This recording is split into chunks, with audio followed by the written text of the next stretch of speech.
Hello and welcome to the Game Theory Podcast. I'm your host, Sam Vecini. We are presented by The Athletic. Today on the show, we have two topics that we want to talk about. Two players, rumors around the NBA. Two players that Fred Katz knows more information about, I would argue, than just about anyone else in the media circle. It is a Donovan Mitchell and Russell Westbrook podcast. We're going to talk about their situations league-wide, and we're going to talk about everything that's going on with them. Fred covered Russell Westbrook, arguably, I think, better than anybody has. He's written more incisive, insightful work on Russ than anyone in the media. And then he also is our New York Knicks beat writer over at The Athletic, which means he's dealing with this Donovan Mitchell trade rumor that has seemingly taken the mantle from the Kevin Durant trade rumors as the thing that people are most waiting for across the league. So it was a perfect time to have Fred back on, even though, it's only been probably like a month and a half since you were last on, Fred. Yeah, but how much has happened in that month? Oh, it feels like a year. Yeah. Yeah, it's weird because like so much happened there's so much that has happened without anything happening. You know? Oh, totally. Like, 100% right. Like the Donovan Mitchell stuff happened. Period. Right. Yeah. The Donovan Mitchell stuff happened, but nothing has happened. And the Kevin Durant stuff happened, but nothing has happened. It's just, a lot of sitting and waiting. It's July 20th.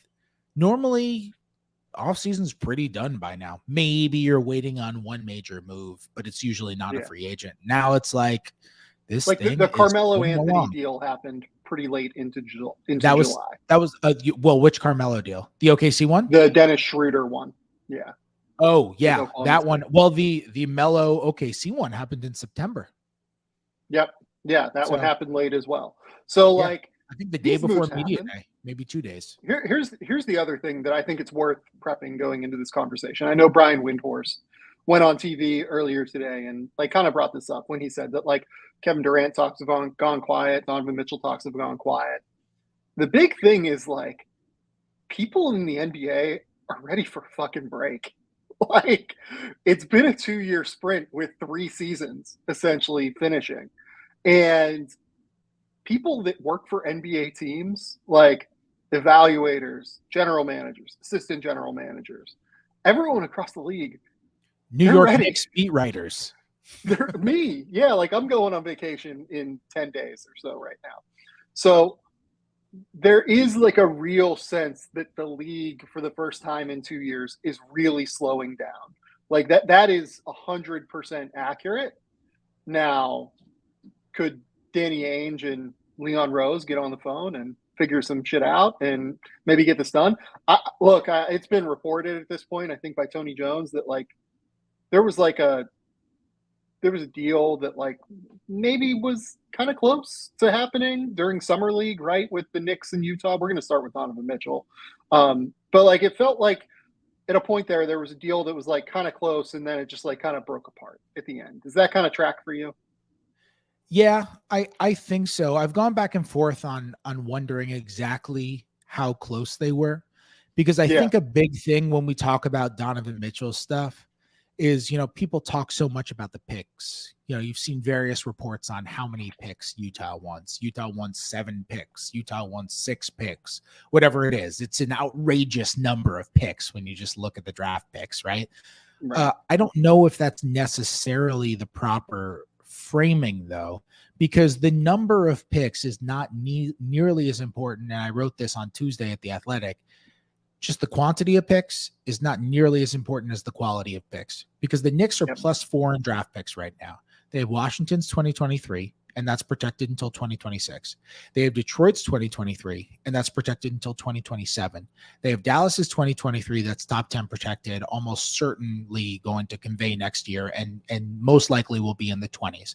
And they have Milwaukee's 2025 top 4 protected. None of those picks are great picks. The Washington pick can't be better than, I think, 9th. The Detroit pick can't be better than 10th at any point. The Dallas pick is likely to be in the 20s in 2023. And the Milwaukee pick, while you don't know what can happen in 2 years, they got Giannis. barring something absolutely insane that's most likely to still be in the 20s. It would take an injury from an indestructible human being. Basically. Yes, very much. And if you look at this and you say, okay, I fell asleep and I woke up in the morning and I just saw Jazz receive 7 draft picks or 6 first-round picks for Donovan Mitchell. There is a huge difference between it being the 4 picks they have from other teams, an unprotected 2023, and maybe a protected 2025, as there's a huge difference between that and if they give up an unprotected 2023, unprotected 2025, unprotected 2027, unprotected 2029, and 2 from other teams. It's just a massive difference. I would actually say 6 picks that includes 4 from other teams is probably a worse package for Utah than just the 4 unprotected ones from the Knicks, because you get those unprotected picks. Yeah. So like the quality of the picks is really what matters here. And then you also have to get to which players are going, because I think the Knicks have, like, this is your wheelhouse.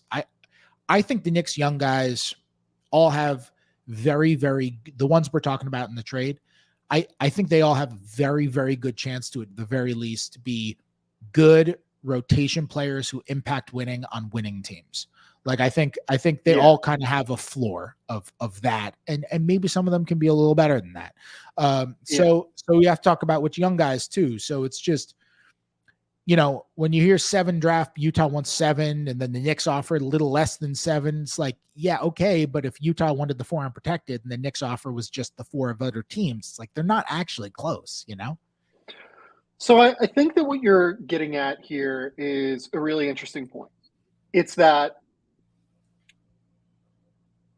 because the Knicks have so many trade assets, they just have so many things, there's a lot to actually work through in terms of negotiating. Like, deals where a team does not have this many assets and only has a limited number of things they can offer.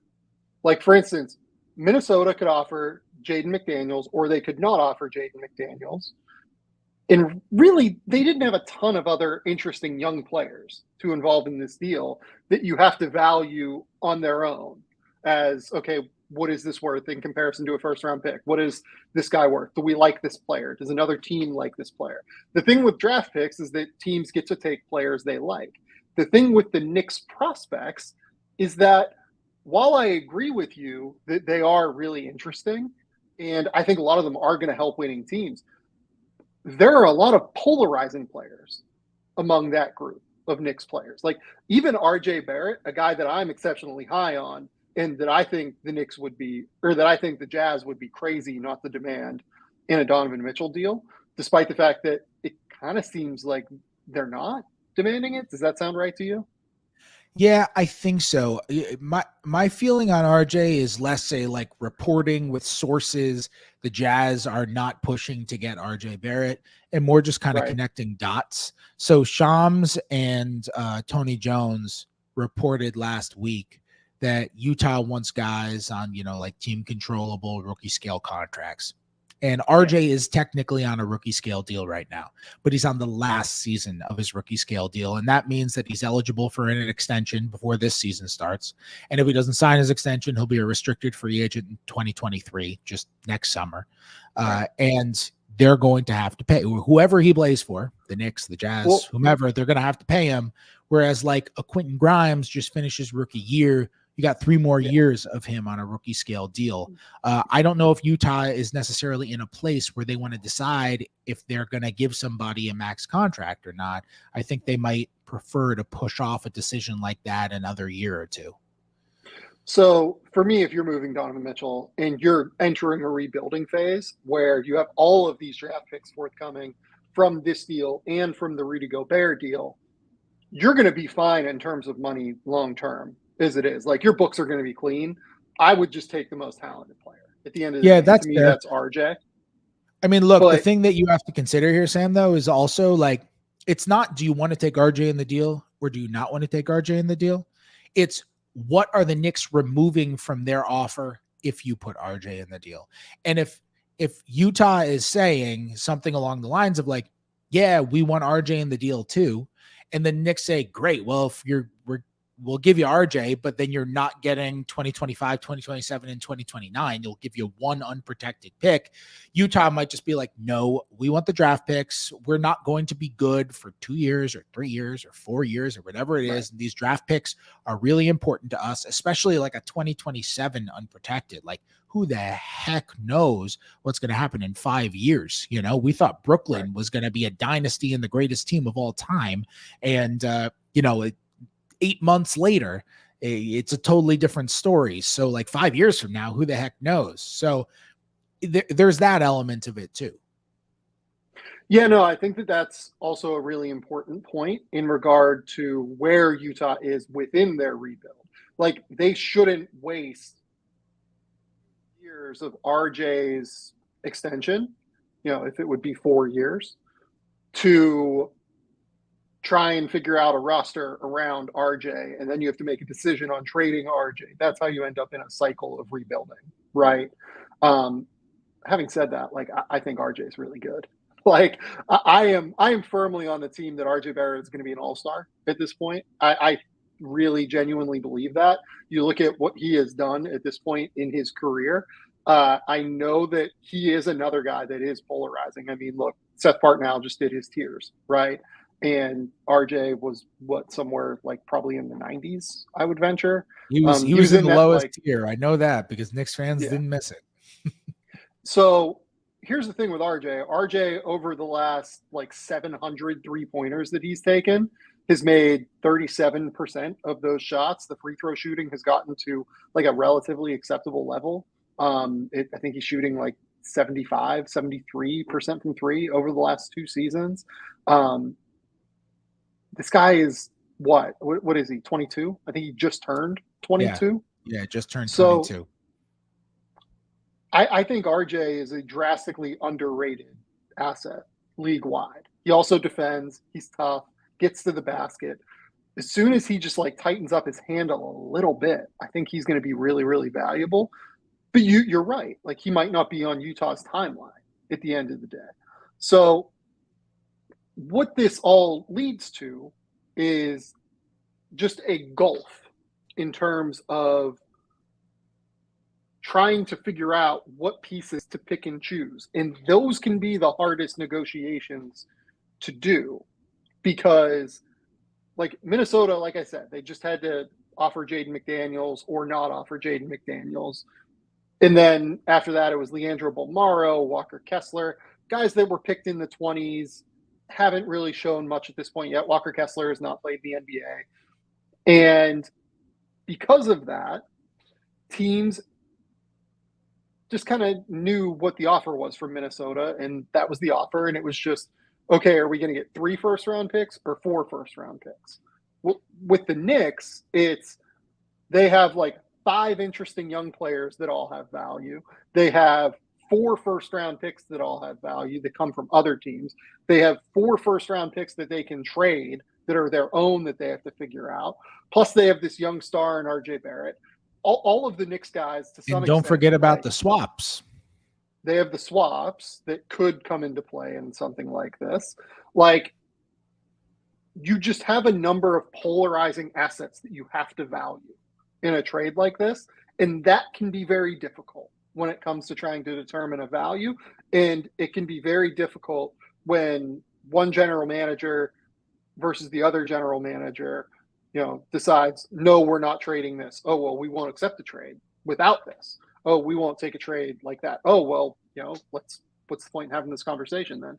To me, the asset that I would value highest among the players outside of RJ, because I think RJ is like kind of in a different class. And again, his inclusion would change the entire climate of the offer in such a substantial way. But if we're just talking about the young guys on the Knicks, I would want Quentin Grimes. I think Quentin Grimes is one of the best players in Summer League. There was never a point last season where I thought he looked overwhelmed as a rookie. I thought he should have played more as a rookie. I just talked about Quentin Grimes quite a bit on the last podcast with Adam Spinella, so I don't need to do it more. If you want to hear more about Quentin, I would suggest going there. But that's the guy that I would want. But if I'm the Knicks, like, if I'm getting a backcourt that is Donovan Mitchell and Jalen Brunson, I kind of want like a good 3-and-D guy that can defend other guards. Like that's kind of a critical guy for me.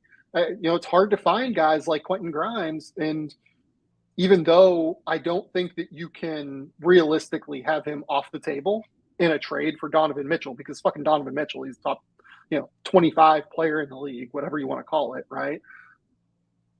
But I'd be like, I don't know that I want to move him for this, which then increases the value of picks. Like it just becomes, it's easy to see how this becomes a complicated trade negotiation, despite the fact that the Knicks have everything that the Jazz want at the end of the day. It's just determining the things that you're trying to acquire. Totally. I'm with you. And I feel the same way about Grimes. He was really good at Summer League. I mean, just the ability he showed to take guys off the bounce, finish around the rim, some of those dump off passes to Jericho Sims and finding shooters. And like that was an element of his game that we saw flashes of every once in a while during the regular season. But like he really took it to another level. Like you want to see a guy who you think could be a really nice player. You want to see that he's too good for Summer League when he comes there. And he was very obviously too good for Summer League to like the highest degree you could possibly be. I think it's possible he could be a little more than 3-and-D. Like 3-and-D will be his strength, but like he's not Danny Green, Oh no. Like he's capable of more than that. I mean, he came up as a point guard. Like we talked about this on the last podcast with Spins. Like he has real guard skills. It's just that he's not like a crazy athlete that can separate. But he has real guard skills. He's really smart. He can pass. He defends at a high level. Like he's like a 3-and-D plus guy long term. He's going to be a very valuable player on winning teams. A very, very valuable player on winning teams. I agree. I wonder how Utah values him, because like here's the thing with the Knicks. You don't just want to. The obvious reason that you don't want to trade 4 unprotected first round picks is because Donovan Mitchell is a very good player, but there are only a few players in the NBA who are good enough to where you can guarantee that if you have them, barring injury, you're not going to suck. There are only a few. If you have Giannis, you're like, okay, we're not going to be terrible. There's just no way that if Giannis plays 70 plus games that you're going to be terrible. There's just absolutely, it can't happen. He's too good. That's not true for Donovan Mitchell. Like you can be bad, but you can be a lottery team consistently if Donovan Mitchell is on your roster. And that's the obvious reason to not want to trade 4 unprotected first round picks, because if you trade for Donovan Mitchell and you're not good, then you really lose a lot of resources to come out of it. The other reason is because I think some people have talked about or even implied, okay, if the Knicks trade for Donovan Mitchell, it's not like they're a championship contender, so why should they do it? Well, there's a way you can set up a Donovan Mitchell trade, which actually positions you to be a real player in the summer of 2024 or maybe even 2025. And that sounds so far away. 2 more years. But Donovan Mitchell's only 25 years old. It's so important for them to do this. It's so important for them to do this. And so if they're able to manage this, let's say they do give up 6 first-round picks, but it's the 4 they have from other teams, and it's their 2023 and their 2025. They hold on to their 2027 pick, they hold on to their 2029, and they don't have any swaps. They can go into the summer of 2024 with Jalen Brunson on potentially what could be viewed as an expiring deal, because it'll be his last guaranteed year, and then he has a player option. Julius Randle on what could potentially summer of 24. Summer of 24. Yeah. Julius Randle in the same situation as Brunson there. They will have a very expensive roster. Just their starting 5 will take them very close to the cap. And if they keep this current starting 5 that they project to have now, and adding Mitchell to it, obviously, if they keep that same starting 5 until 2024, which they might not, who the heck knows what happens in 2 years, but for the sake of conversation, if they do that, they're a tax team. It's done. They're a tax team. But they are in a position to trade, because now 2 years down the line, you can only trade draft picks 7 years out, and you can't trade them in consecutive years. But now 2 years down the line, that 2031 pick opens up for you. And now, because you were able to keep these extra 2 picks, you're able to do something with your 2027, your 2029, your 2031, which I don't know. I might just trade a 2031 pick no matter what, because like, will the world exist in 2031? Like, I don't even know. Right. And so now you got a package to be able to add, and 2024 is not far down the line. Donovan Mitchell will only be 27. That could be the beginning of his prime. RJ Barrett will only be 24. He might not even be in his prime yet. So it's not actually that far down the line when you consider that you've got these other guys on their potentially what could be viewed as expiring if they outplay their contracts, or at the very least only 2 years left.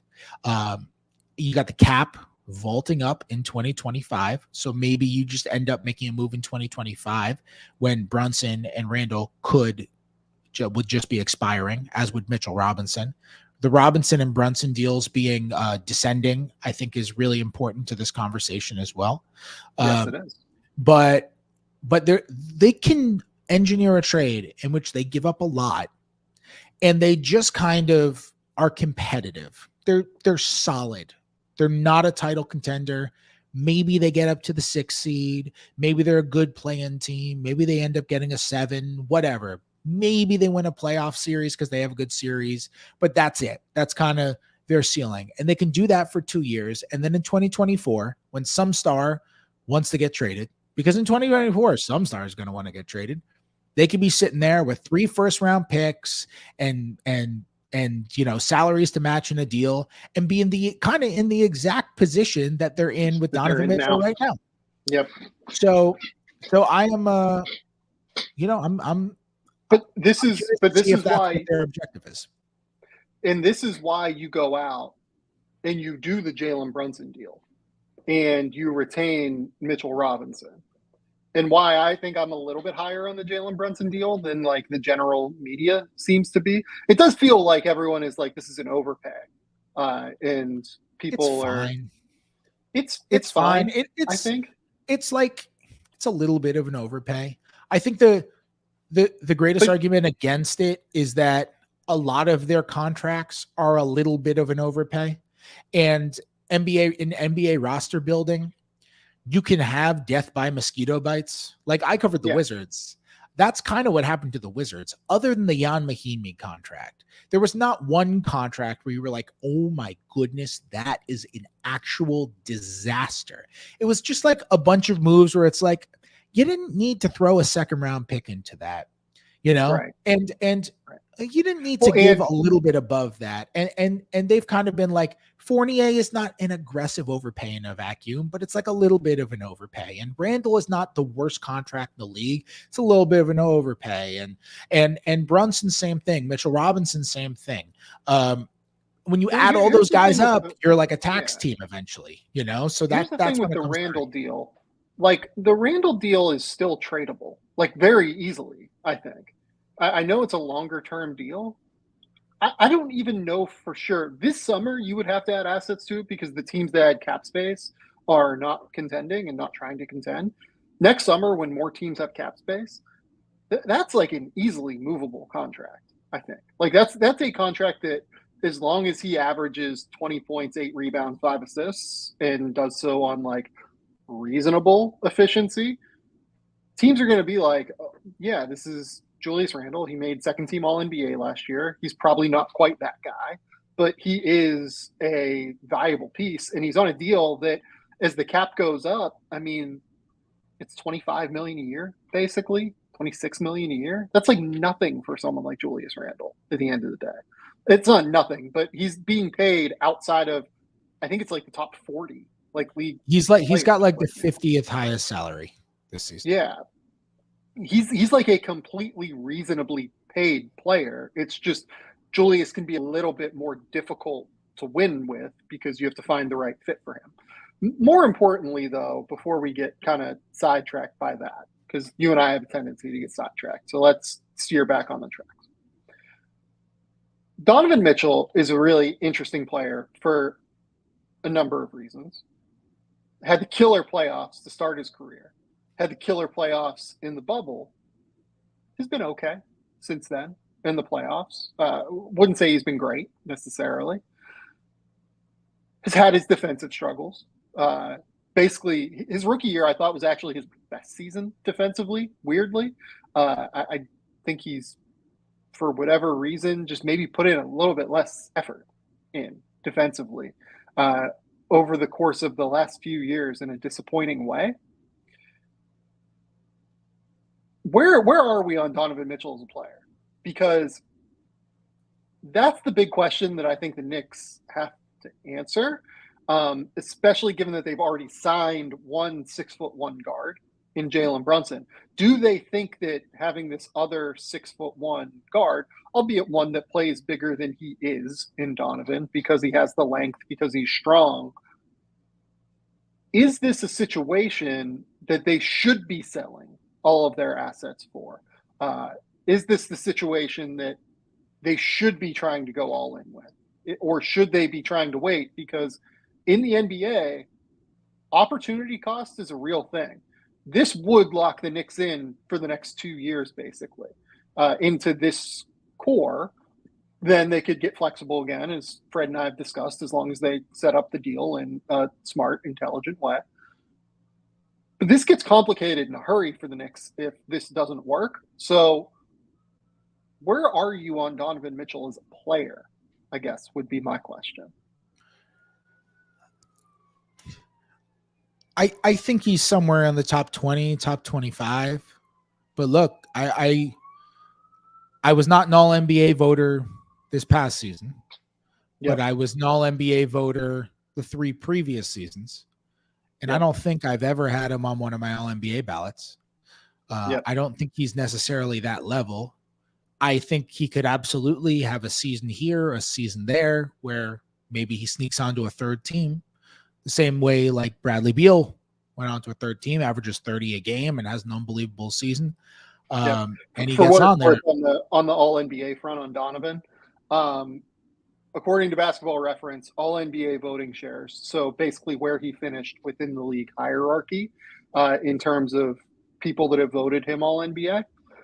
In 2018, 26th. In 2019, 22. In 2020, 22. In 2021, 21. And in 2022, he finished 19th in All-NBA voting.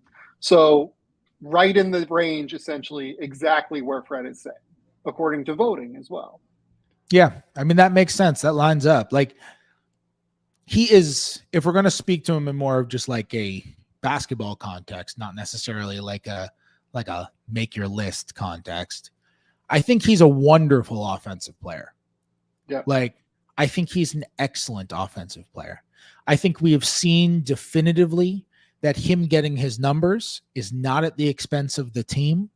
In fact, it's the opposite. He has been essentially the hub of an offense that literally broke the record for offensive efficiency in a single season.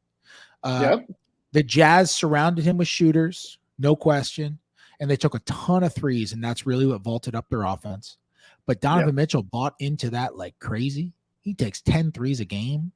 He opens up threes for teammates. He is a legitimate 3-level scorer, like just really good, scoring from all over the place. He's good in space. He's good in tight spaces. I don't think he's not a point guard, but it's not like he's a bad passer. But you know what Donovan does though really, really well? He's capable of collapsing a defense out of isolation in a way and then playing unselfishly. I know he gets shit for a lot of bad shots and he takes his fair share of ugly jumpers. A lot of those I think come later in the shot clock when Utah just did not have anyone else to be able to really handle those shots. But I do think that Donovan and his ability to create out of isolation and then kick out to his teammates, which were all spacing from 3 and from, the corners or from the wing, that led to open reversals. The Jazz were essentially a very, very 3-point heavy team, like you said, and a very perimeter oriented team outside of Rudy Gobert. And because of that ability to collapse defenses out of nothing, not needing a ball screen even to collapse defenses out of anything, having Mike Conley start a possession, taking a ball screen, whipping it over to the second side with Mitchell. Mitchell drives, then creates all sorts of difficult scramble situations for defense, he generated a lot of 3-point shots for his teammates, even as someone that only averages like 5 assists a game. Totally. I'm 100% with you. And you know what? You implied, I don't know if you actually said it, you implied that he and Jalen Brunson are a concerning defensive match. And I agree with you, even though I don't think Brunson's a bad defender. Like, Brunson fights hard. He's super strong, hard to back down. Like Brunson's a good defender. It's just that when you face a really physical backcourt that's got height, it's like when you're small, you're just limited. Like, there's just, it's hard to make up for that. Even if you're Chris Paul, it's just hard to make up for it if you're small sometimes, you know? Right. And Mitchell is not small. Like, he's got a 6'10" wingspan, but he is not physical defensively. And he kind of, wingspan is only good if you know how to use it. Like, you're not like, look, Reggie Jackson has this ginormous difference between his height and his wingspan. And it's not like he's the greatest perimeter defender of all point guards in the league, because he doesn't use it the way that he could. Desmond Bane is the opposite. He's got a negative wingspan, and Desmond Bane freaking knows how to use his arms. So tools are great, but they are irrelevant if you don't know how to use them. You can have a hammer and a nail, but if you take the hammer and you put down the hammer and you start hammering the hammer with the nail, you're doing it wrong. It doesn't matter that you have all the right tools. And defense can be like that. I think people get enamored with tools and not necessarily skills, you know? And with Mitchell, it's like, I'm totally concerned with his defense. You know, it's one thing for certain guys who are these, you know, big stat guys who have been on bad teams or whatever, and they have bad defensive cultures on those teams. And we wonder, okay, you put them in a new environment, maybe they'll buy into defense. You know, that's not the case with Mitchell. Like, he was on a team that had the best record in the Western Conference. He's been on teams that have been like supposed to at least make the conference finals, and we just haven't seen the jump. We've had Rudy Gobert calling him out publicly and making passive aggressive swipes that could be wake up calls, and it hasn't happened. So, you know, he's got a good coach as well. So, and the thing that's concerning most about his defense is that he's been on great defenses. Like, he's been on multiple top 5 defenses in the NBA, but those defenses tend not to play up in the playoffs, in part because of his flaws as a defender. Look, I think that there are I'm someone who thinks that there are some limitations that Rudy brings defensively in the playoffs, because he's inflexible scheme wise, right? Like, you have to play drop with him, or he's probably, like, he can guard a little bit on the perimeter, but that's not his ideal situation. If you have him stretched out on an island, he can do it, but you're not getting the most marginal value out of Rudy Gobert. So he is relatively scheme inflexible in terms of getting the most out of Rudy. But it wasn't his fault that the team was not very good defensively in the playoffs. It's not his fault that now the Clippers and the Mavericks have just like completely sizzled them. It was the perimeter defender's fault. And there are a number of clips where Donovan Mitchell just gets blown by off the ball or on the ball because he's just not able to contain dribble penetration. That's a real concerning thing moving forward. The fact that Donovan Mitchell played on good defenses, and those defenses did not play up to their ceiling in the playoffs, in part because of his flaws. I'm going to throw in a however. I'm going to throw in the however now. However, I think Donovan Mitchell and Jalen Brunson are a fantastic offensive fit. Totally agree. I could not agree more. I think they're a great offensive fit. And people have talked so much about the defensive stuff. It's like, defense is cool and it makes you sound smart and it's important, but you got to score the ball. And those two are a great fit offensively. Brunson has tons of experience playing next to an offensive hub, not necessarily exactly like Mitchell, but in if we're going to expand just the definition of like offensive hub, lead ball handlers, going to score a lot, pass a lot, you know, you're running your offense through them. Mitchell has tons of experience doing that. And we can say Brunson has tons of experience doing that. And we can say definitively, because we saw it multiple years in Dallas, he's very good at it. he is a basketball genius. Basketball geniuses figure out how to play. Like, you talk to players around the league, you talk to coaches, front office people. Jalen Brunson's basketball mind, his IQ, is one of the most well-respected league-wide. Point blank. They will tell you he is one of the smartest players in terms of thinking through things and figuring out ways to like slither around defenders, figuring out ways to always create efficient offense for his team when he has the ball. Plus, he obviously shoots it really, really well from three. He is one of the smartest players in the league. And guys that are that intelligent tend to profile well, plus can shoot and can dribble and finish inside. He's one of the best shot creators in the paint, despite his lack of athleticism you'll find in the league. Guys that can do all of those things, plus are basketball geniuses like Jalen Brunson is, they profile exceptionally well, regardless of situation, to playing as a secondary player next to a star. I don't care that Donovan Mitchell and Luka Doncic are not really alike in terms of stylistically the way they play. Luka takes a lot more ball screens. Donovan takes, more isolation possessions, has more of a bag than Luka. Luka is more of just like a physical bowling ball, or he's trying to get to a step back, right? They are a little bit different stylistically. I think Jalen Brunson is going to be great next to either of them because his basketball mind is going to allow him to figure out the way that the other guy is playing and to play off of that.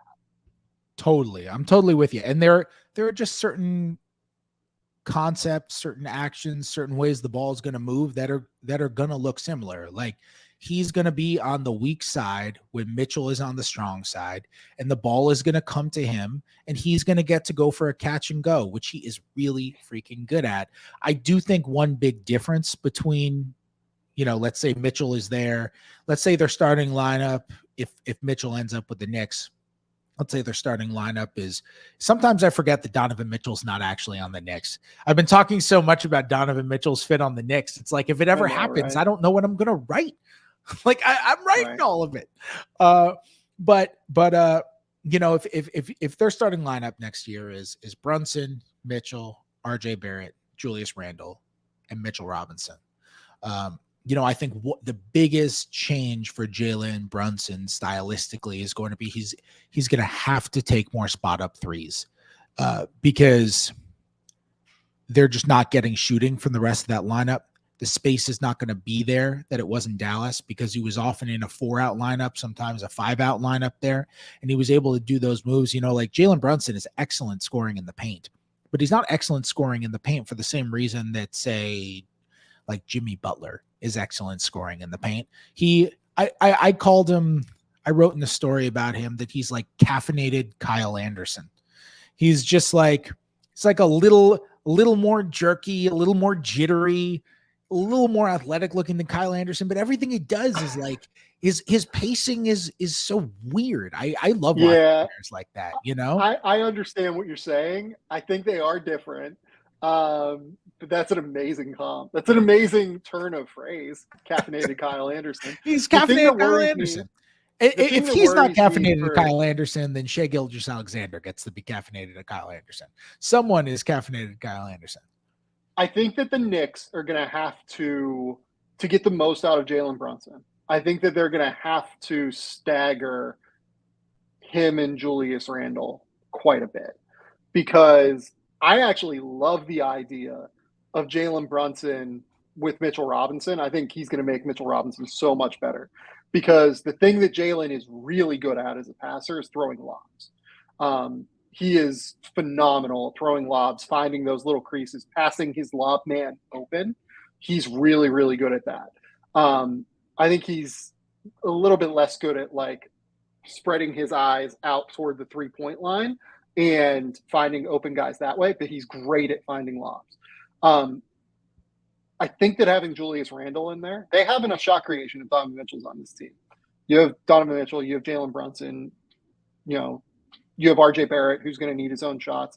On top of that, Jalen Brunson and RJ Barrett, both lefties, both best, like kind of getting the ball on the move and being able to start from the right side of the floor and getting downhill that way.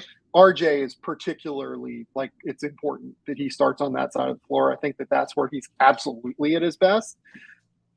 In the case of Randall, he's good in the mid post. He's so strong that he can get to his spots. But I worry that having him in the mid post, having his man there, having Mitchell Robinson, who teams just don't guard outside of 12 feet or whatever, having his man in the paint, it's gonna minimize. Should say outside of 12 inches. Yeah, right. I was being generous, but I would say that like when he comes out and does like a dribble handoff, typically the center is going out to like right inside the foul line. Yeah, tends to be the move. With Mitchell, I think once Mitchell is there, once Julius is there, they're both kind of operating in that same space. It's going to be hard for Jalen to make things work in the way that he wants them to. So I think that they're going to have to stagger Julius and Jalen a little bit more than what people think in order to get the best out of both of them. Like if I was the Knicks, I would want Julius Randle absolutely demolishing second units. I would start Julius Randle. I'd take him out after 3 minutes or 4 minutes, and then I'd bring him back at like the 4-minute mark of the first quarter and just be like, okay, go eat now. I think that's an interesting idea. What's funny is like the starting lineup has, I think, a lot of offensive problems just because of the lack of spacing. Yeah. And it's not even necessarily, people conflate spacing with shooting. It's not the same thing. Spacing is you want to be able to put all 5 guys on the floor in the positions in which they can thrive the most. And Jalen Brunson is the best example of this on the Knicks. He's absolutely a good 3-point shooter. But if you relegate him to just spot up 3-point shooting duties, then you're not using Jalen Brunson in the way that he can be best. So you want to put yourself in a position to where guys can be at their best. And I think the guy who makes that the most difficult, who we've discussed, is Mitchell Robinson. I think it's possible I'm convinced that he spends a higher percentage of his time on offense with at least 1 foot in the paint than any other player in the NBA, because the Knicks, not just because he doesn't necessarily shoot, he's not a passer, he doesn't play make to any degree, but also because his greatest offensive value when he doesn't have the ball is as an offensive rebounder. So the Knicks are keeping him around the rim, and he is an excellent offensive rebounder. Like he was second in the NBA in offensive rebound rate last year. He's a really excellent offensive rebounder, and he has great hands. Like that's what's kind of weird about him not having any touch. He's normally guys who have great hands have some amount of touch. Like he'll just kind of like tap these offensive rebounds. He comes down with them. He catches lobs in like really awkward, really difficult positions and is able to hold on to it. Here'd be my question. And we're getting so into the weeds on Mitchell Robinson. Yeah. Right, well, here's my thing. So if you have, I'll get back out of the weeds. I was just going to say, like, is he good? You might want to make Hartenstein your first sub too, because he's going to at least allow a little more spacing in that scenario as well. He's not necessarily a stretch 5, but you can't not guard him on the perimeter because he's such a good passer that if the ball swings to him, he's just going to slice you up.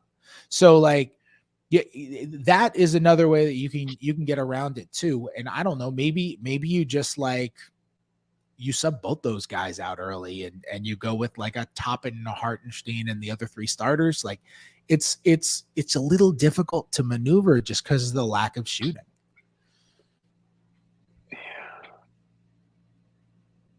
So now I'm thrown a little bit. To me, this all just points to like you said, Mitchell Robinson's the problem. I really think it's more Randall that's the problem, because it's more Randall needs the ball in his hands to be successful on some level, on most levels, to be honest. And with Donovan Mitchell levels, and with Jalen Brunson and with RJ Barrett, he's not going to have the ball in his hands as much. To me, it feels like a Julius problem more than a Mitchell problem, because Mitchell can play without the ball in his hands. Like Mitchell can be a downhill rim running threat. He can be a great offensive rebounding threat in the dunker spot. You can make all of this work. To me, it's more of a Julius problem than anything. Like he's the one that I think is going to suffer. And that's why I'm saying like have him run second units. Honestly, I kind of like him Hartenstein a little bit more because both of those guys can really pass. And I think that you can kind of make that work a little bit better when you have two bigs out there that can really, really pass, because you kind of have to guard them on some level, right? Like if you don't get up on Isaiah or Isaiah, you're going to have some trouble. If you don't get up on Julius Randle, he can slice you in a pretty real way as a passer. And if you don't get a body on him immediately and he gets downhill quick after like a step and a half, you just have no chance. He's a freight train at that point. He's too strong and he'll just go right through you. So I kind of think the spacing with those two is okay. Maybe it's you run Mitchell and Jalen as like your second unit and try to make that work. But that would require bringing Mitchell Robinson, who you just gave a $15 million a year contract to, off the bench. I don't really see that as happening either. So to me, yeah, the Knicks are fascinating, man. So to get to my original question. No, that's a good point. Would you do this deal for Donovan Mitchell? Given all of the things that we just talked about, given some of the concerns that we have in terms of lineup construction, given some of the concerns that we have in terms of the way that this all kind of works out, given the fact that Donovan, more of a top 25 player than he is an all-NBA guy, what would you do if you're the Knicks in this scenario and you have the Jazz here? We've just talked for 45 minutes about Donovan Mitchell, about the Knicks. What would you give up? What would you be willing to give up if you're the Knicks for Donovan Mitchell? Yeah, I mean, would I do it for the price that I think is the best? Yes. I think he's a really good player. Because I think he's top 20, top 25, something in that range, not necessarily like a top 10 guy. My limit on what I give up is, we talked about 2024 as being like that next kind of pivotal point in terms of team building. If you make that trade, I would give up. My limit would be the most I could give up that still allows me to be a big player for a legitimate star in 2024. So I think that would probably mean I'd have to hold on to my 2027 and 2029 picks. Yep. I think, I don't know. I go in and out. Some days I feel differently. Some days I don't. I think you could convince me to trade 6 first rounders. If I think I could be down for that. If it's the 4 picks from other teams and you're 2023 unprotected. Yep. 2025, I would try like hell to protect something, even if it's just like top 1 protected, top 3 protected, Look, if we're doing this, I don't think you have any chance to do that. If you're not giving up 27, 2029, right. I don't think you have any chance to do that. You're probably right. I would be willing to throw in an extra role player if it saved me one of my own picks, for sure. Because ultimately, I don't think I'm making this trade to win a championship in 2023 or 2024. I'm doing it as the first step to try to win a championship in 2025 and beyond. And so your offer is essentially the 4 first-round picks that aren't the Knicks, which we've discussed earlier in this show. 2023 and 2025 unprotected. Let's say Quentin Grimes and Yvonne Fournier. Yeah, in Isaiah or in Emmanuel quickly. I think in order to get off of to not trade 25 and 27, or to not trade 27 and 29, I don't see a world in which you can do this deal and keep one of those 3 guys that we've talked about, unless the Jazz just love Cam Reddish, which I don't think they do, because if they loved Cam Reddish, like Cam Reddish was available for months and months before the Knicks traded for him. The Hawks said, anybody want to trade a first-round pick for Cam Reddish? Anybody want to trade a first-round pick for Cam Reddish? And here's the other thing, first-round pick for Cam Reddish until the Knicks offered it. So he would have made a lot more sense for them than Nickeil Alexander-Walker, just in terms of what they needed in terms of like roster construction, right? Taking a flyer on him versus Nickeil Alexander-Walker, both of whom were in the same draft class, if I remember correctly. So same team control, everything. It would have made a lot more sense for Utah theoretically if they like Cam Reddish. to do that deal instead of the one that they did for Nickeil Alexander-Walker, or the series of deals that they did for Nickeil Alexander-Walker. For sure. I think I could live with that. I would love to keep one of the role players. I think quickly I'd feel okay with putting in. I wouldn't want to put him in. I think he's going to be I think he's already a good player. I think he's going to be a really helpful player. But if you're getting a really good guard, like, you can find ways to make it up. And I think Grimes would be the guy I would feel the worst about. I just think, I think Grimes really has a chance to be like, he has really good. I'm not saying he's definitely going to be really good. I'm not predicting he's going to be like really good, but if he became really good, like a top 60 player in the league, something. Like if he just like pulled a Desmond Bane, I'd be like, I'm not predicting him to do that, but if he just pulled a Desmond Bane from year 1 to year 2, I'd be like, yeah, okay, sure. That makes sense. And maybe I'd even be saying at that point, oh shit, I wish I'd made a harder stance on Vicini's podcast and said that Grimes was going to pull a Desmond Bane. Like, he's just he is really good at really important things. And he is like the opposite type player of what we're talking about with Julius Randle, where Randle, in order for him to be good, he has to disrupt your ecosystem. And Grimes, you can just drop onto 30 rosters and he helps all of them, and you don't have to change a thing. Like that is I just find players like that so valuable. And I think Toppin's a good player too. But Toppin, I do too. He just makes sense for them to trade. If you have Randle, you just signed 2 centers. Tibbs has shown he's just not going to play Randle and Toppin together. So if the minutes aren't there, you might as well, let him have success elsewhere. It's super weird to draft a guy 8th, have him show that like he actually might be able to impact winning, and then never give him a real opportunity. It's just unbelievably strange. But I Toppin is the guy who I'd feel least bad about giving up just because of the circumstances. And they just signed Mitchell Robinson to a 4-year deal. Yeah. And part of the value of Obi Toppin is being like a rim runner, right? They've tried him as, a guy in the wing, stupidly, in my opinion, or a guy that camps out in the corner shooting threes.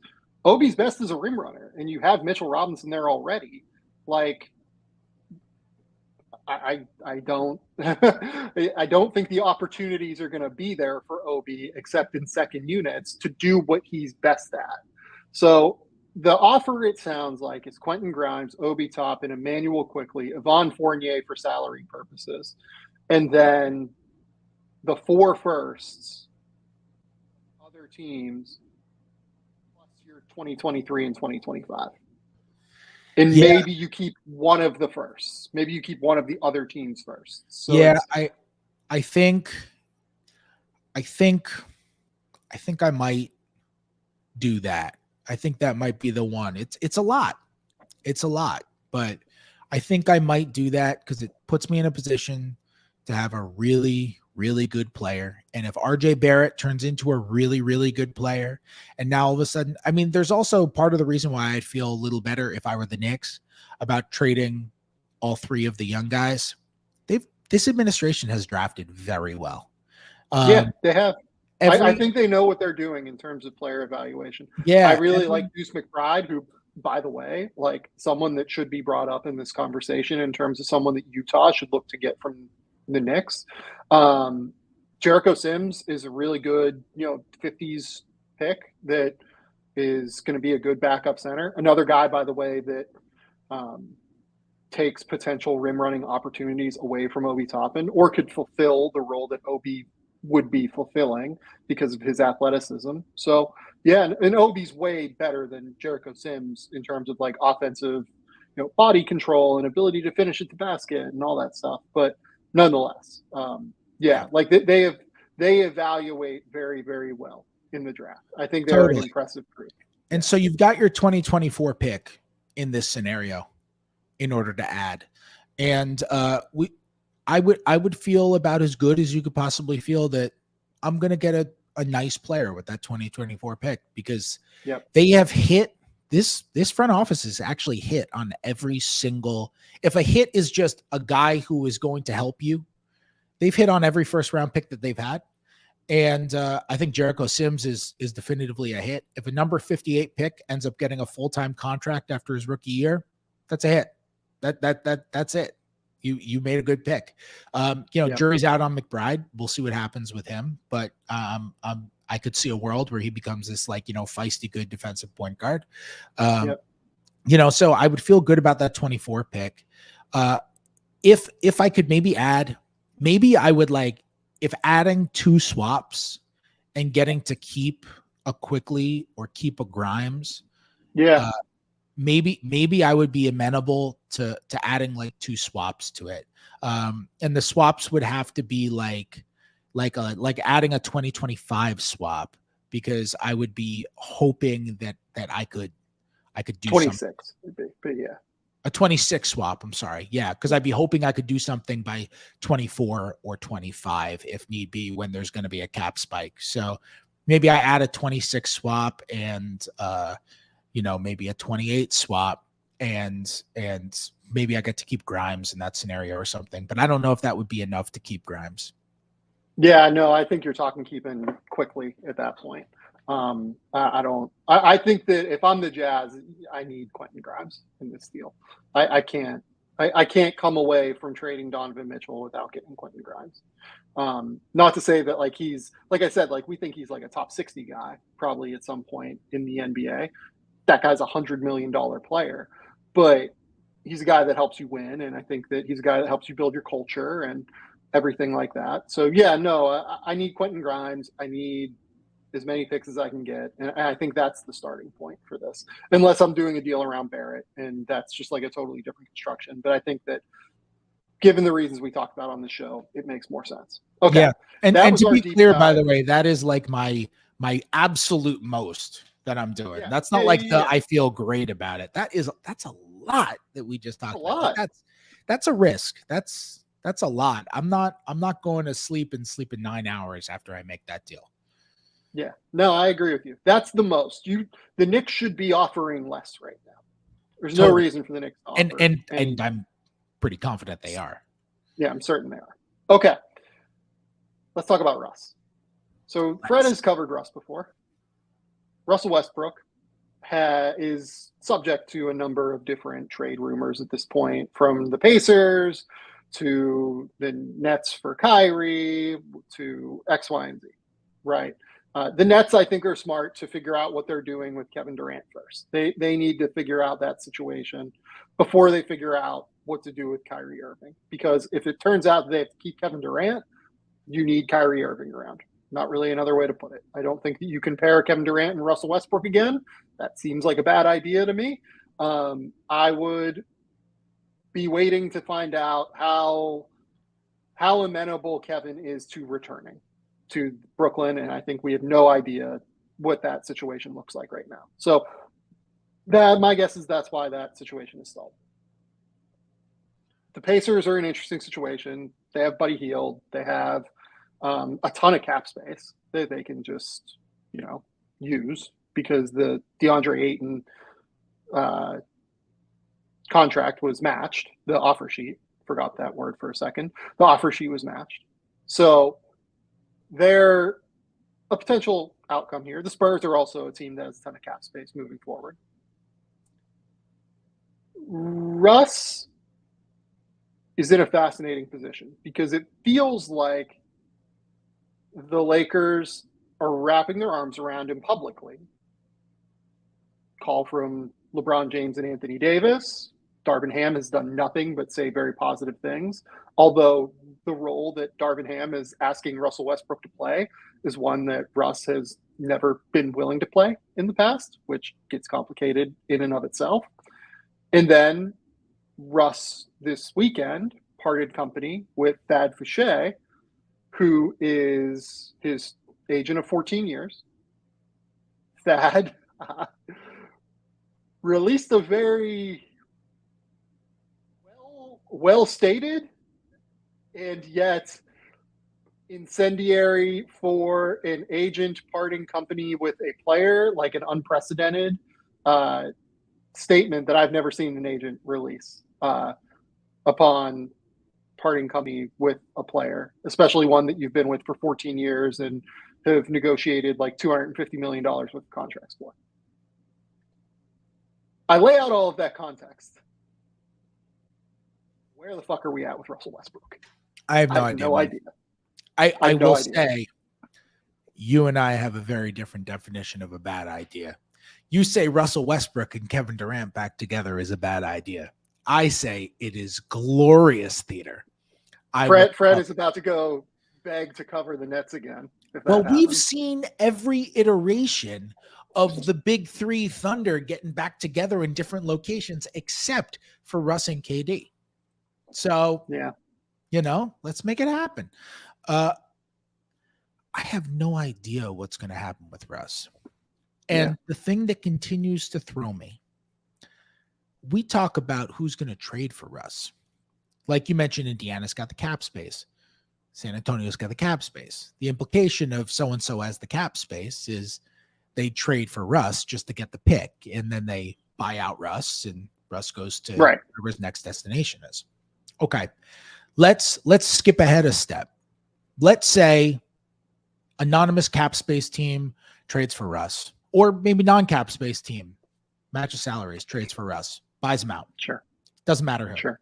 He's on the free agent market. Who's signing him?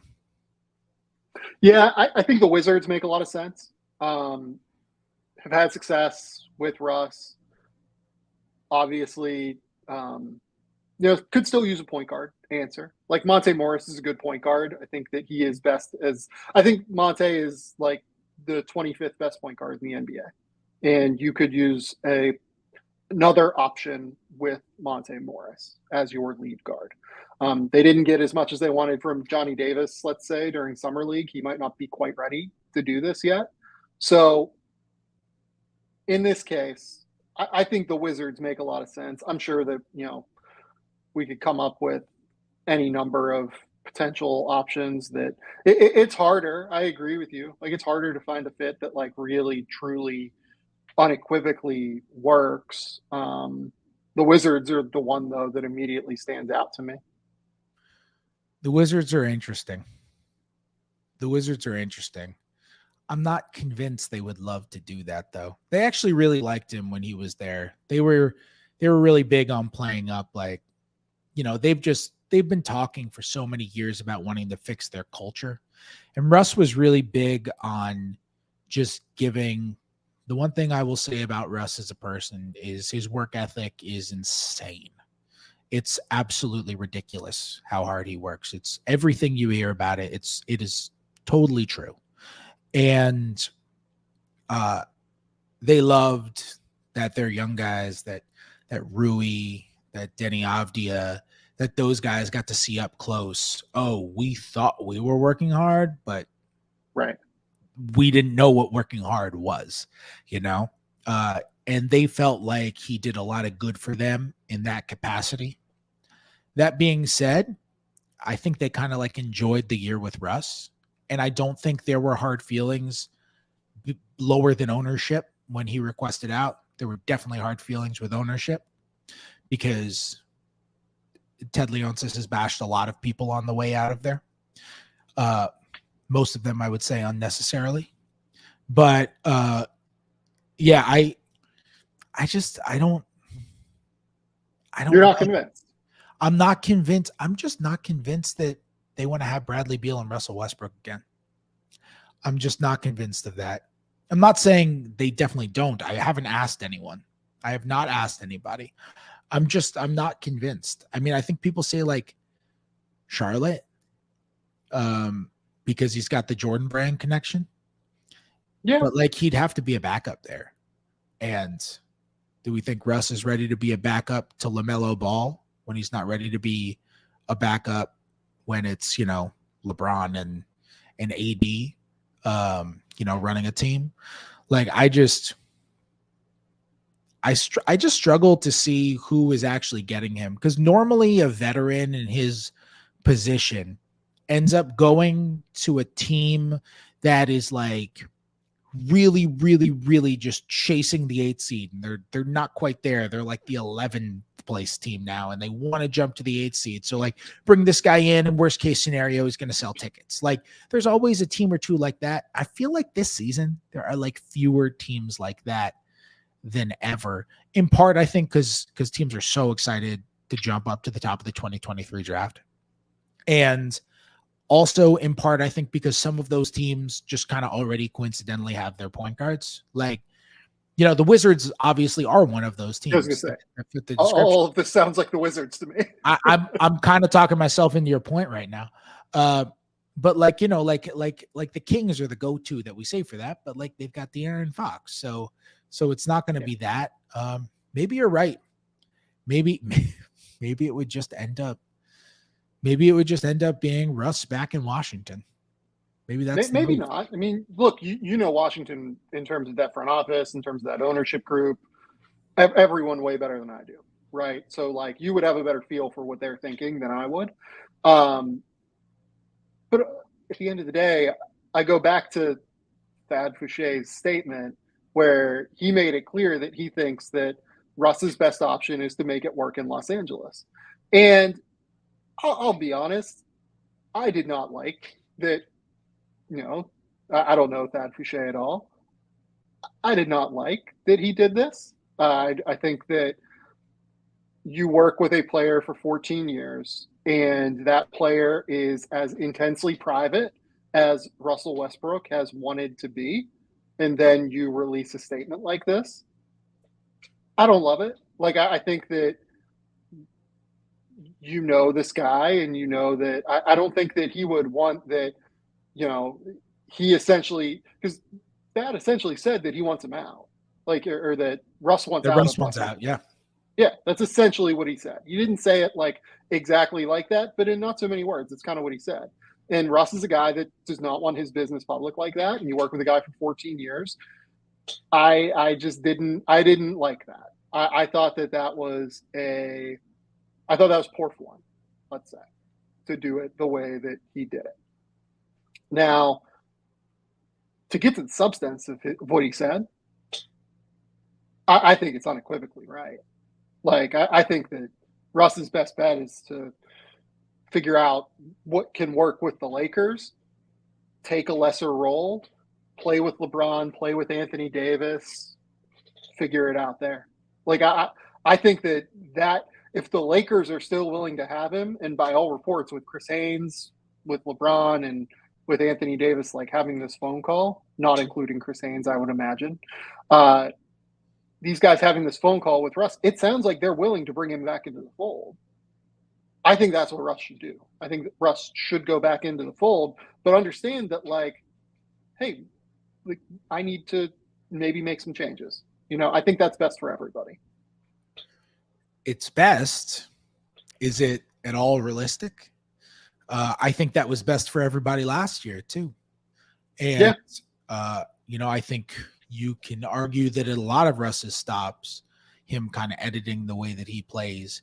Now, I'm not talking about like MVP level Russ, like that's the mentality. This is the mentality that took him to literally being an MVP and putting up some of the most, remarkable seasons that, any of us have ever seen. But it's also the one that I think is his Achilles heel now. Your biggest strength can be your biggest weakness. And, how many years have we said, if only Russ cuts, if only Russ screens, what was the Darvin Ham line? He wants him to be a Drew Holiday-like defender. Well, yeah, there's a reason that pretty much only Drew Holiday is a Drew Holiday-like defender, because you don't just, Darvin Ham knows this. He knows basketball a million times better than me. There are a lot of people who would love to be a Drew Holiday type defender who play their ass off defensively, but they're not, because they're not Drew Holiday. Defense has a lot to do with desire, but it doesn't have everything to do with desire. Russ, and here's the other part of it. Defense is not just physical abilities plus desire either. It's also habits. When you've been playing the same way for 14 years of a professional career, it is really damn hard to break those habits, especially when your habits are really extreme. The way he drifts when he's off the ball, the way he trails behind guys when he's guarding pick and roll ball handlers, goes behind the screen, trails behind them and tries to poke the ball out, which works once a game, which just enough to justify him in his own brain doing it, but ends up sending guys downhill, making help defenders come off their guys, opens up layups, opens up threes. Like it hurts them on so many more possessions than it helps them. He's just a big gambler in that sense. Offensively, it'd be great if he could screen more. It'd be great if he could cut more. With Russ, like I've always wondered, because he doesn't reveal anything about himself on a personal level or on a just here's what I was thinking basketball wise level. With Russ, I always wonder why this is. I can't say definitively. But it's not that Russ doesn't cut. It's not that Russ doesn't screen. And it's not that he won't run around screens. Because you'll see Russ do it all the time on ATOs, on set plays. He'll run off like Billy Donovan. Every ATO was Russ running off some kind of screen. Every time, Russ cutting somewhere. And he would do it. But it was a planned out play. And then once he got the ball, the planned out play went out the window. But you'd see it. I remember, Zach Lowe on his podcast with Dave McMenamin earlier this week talked about how LeBron and Russ and the team had a meeting about how Russ needs to screen for LeBron more. They had that meeting. He screened for LeBron more. He had to do it. And then that next game, he screened for LeBron 8 times. And in all of the following games, he screamed for LeBron 1 time, and he did not scream for LeBron multiple times in a game until like March after that, I think Zach said. And wow. I was thinking, like, if I were talking to Zach right now, my response would be the same thing I just said about those ATOs. Russ was definitively told, you have to do this. It was on his mind. He had to do it, and he did it for the one game. Just like Russ with an ATO, you have to do this. This is the play, and he does it. And he does it for the one play. And then it just kind of goes away. And it's a really interesting Russ tendency because he doesn't literally never screen or literally never run off of screens or cut or anything like that. He does it when stuff is like pre-planned and really given to him. And it's one of the fascinating parts about the Russell Westbrook experience of like, why? Like I spent so much time so much of my time covering Russell Westbrook, just wondering like, why is this happening? There is one person in the world who can tell me why this is happening. There is no way any of us outside of his mind can figure it out on our own. There's just no way. Why? And I bet coaches wonder the same thing. I bet coaches who cover him wonder the same thing. Why? Because he's just not quite a communicator in that sense. And so and for I just what it's worth, like, will continue because it always has. Us, I think, are like Russ haters. Like I think that like I actually really like Russ, the player, and I am fascinated by the Russell Westbrook experience. And it's a bummer that he just doesn't enjoy doing media at the end of the day, I think is what it comes down to, because there are just so many unanswered questions about what he's thinking. And unfortunately, he does get a bit defensive when you ask things. I mean, you've experienced this firsthand, probably as much as most media members. Royce Young definitely takes the cake on this one. Royce covered Russ for much longer than I did. But nonetheless, like, gets a bit defensive when you bring something up, and it's a bummer. Like, I genuinely think that, like, anytime I've heard, like, yeah, he might not be a great communicator, but like, when he decides to be thoughtful on things, and there have been moments where he has decided to be thoughtful on things, like many times, I think he is like a really smart human being. He seems like a very sharp human being who I think would understand these things. And I just would be so fascinated. This comes like not out of a place of hate. Like I genuinely just am curious about what goes through Russ's mind in these circumstances. He's the most interesting player of this era of NBA basketball to me, for a number of reasons, for all of these reasons that we just talked about. There has not been someone who is more thrilling, who is more productive, who is maddening to watch at times, who is so impenetrable from the outside as a presence, as a personality. There is no one more interesting than Russell Westbrook, period, point blank. And I don't think he cares one way or another that people feel that way about him. I think that, like, I don't think that he does this to build up, like, this facade of being interesting. I think he just doesn't give a shit about, like, the media and what people think. And I kind of respect that too, a little bit, like, begrudgingly. Like, I would love to know all of these answers, but I also respect that, like, he just wants his privacy and, like, wants to go about his shit. Just a fascinating character, like a fascinating human being in today's NBA, and like in this era of the NBA. I mean, you basically summarized why I love covering him.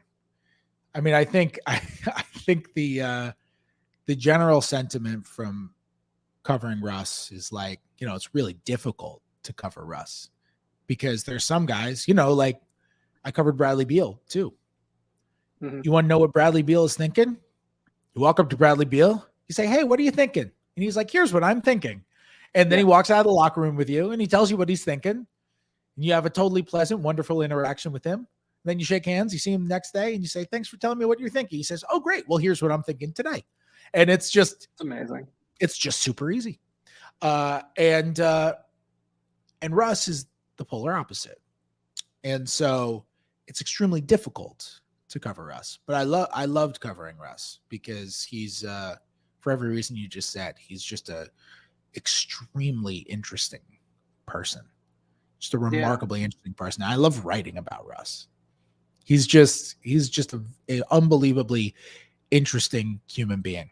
I'm with you. I don't know what's going to happen here though, basketball wise, because I'll tell you what, everybody says, "Oh, if only he'd just defend, if only he'd just cut, if only he would just run off screens, if only he would just screen for LeBron," all of these things. And we have been saying it for so many years. And like at some point, it's just like, well, we don't have any evidence that he's going to do this stuff. Like, yeah, it would be great if he could just play like amazing Bruce Brown, but like we have no evidence that he's going to do that. So instead of projecting, let's just go off of what we have evidence to show. We have evidence that Russ is going to continue to play the same way. And that's going to happen. I assume the most likely scenario is he starts the season on the Lakers. And if that's going to happen, I just wonder how the Lakers are going to handle that. And here's the thing too. If they go out and they get Buddy Hield, which I believe Dave McMenamin reported, has been a recent discussion with the Pacers at the least, and they can move Talen Horton-Tucker, Kendrick Nunn, and I think a minimum deal gets them. So like if it was Wenyen Gabriel or something like that, I think that gets them to where they can get Buddy Hield. The Lakers make more sense with Russell Westbrook, Buddy Hield, LeBron James, Anthony Davis, X-Big, let's say, or like X-Wing with Anthony Davis and LeBron playing the 4 and the 5, right? That team makes more sense to me. Having someone that is just such an incredible floor spacer like Buddy Hield that you can't leave, it opens the floor in a big way for the Lakers. But I don't know. I hope that we haven't seen the last of Russell Westbrook being an impactful player on a winning team. I really hope we haven't, because his talent still has so much to give. I think that this is not like an Allen Iverson situation. I know that Jovan Bua, in his excellent article that he wrote on The Athletic over the weekend, or over earlier this week, brought that up as like a potential outcome here.